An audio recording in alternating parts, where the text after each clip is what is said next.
bunch of you, you have big dreams. The only problem is your dreams are bigger than your character.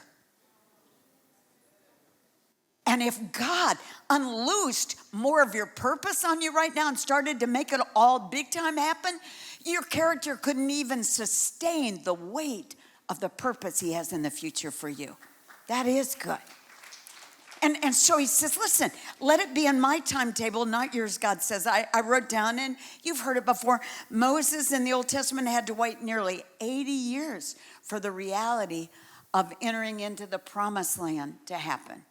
And Jesus, the very Son of God himself, there was about 30 years until he officially began the biggest part of his purpose in public ministry. How would you do if I'm not saying all of your purpose, but if the biggest part of your purpose took 80 or 30 years to come into being? And why would you ever think that God the Father would trust you more than he would trust his earthly son? How old are you now? And for many of you, you haven't even hit 30 yet.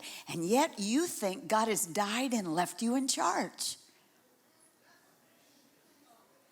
You go, no, I don't. Oh, let me ask you a question. How do you respond to authorities around you? You go, my authorities stink. Immaterial. How do you respond to authorities? And so I'm simply saying, sometimes you need to know the bigger the purpose, the longer the preparation time. Do you hear that?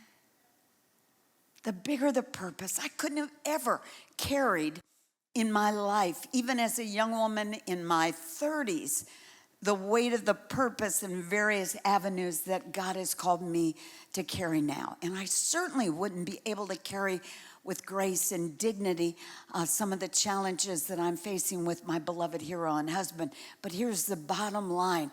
God's prepared me for everything I'm called to do right now. And they're pretty large purposes. But thank God they weren't dumped on me when I was 30 or even 40. Listen to this. When you get in a hurry and you want all your purposes and you want it to happen fast, listen to this. I wrote this in my journal not long ago. Lives lived frantically are quickly forgotten. Did you catch that? Lives lived frantically. Lives that are forever racing to one thing and another, always in a big hurry, they're quickly forgotten.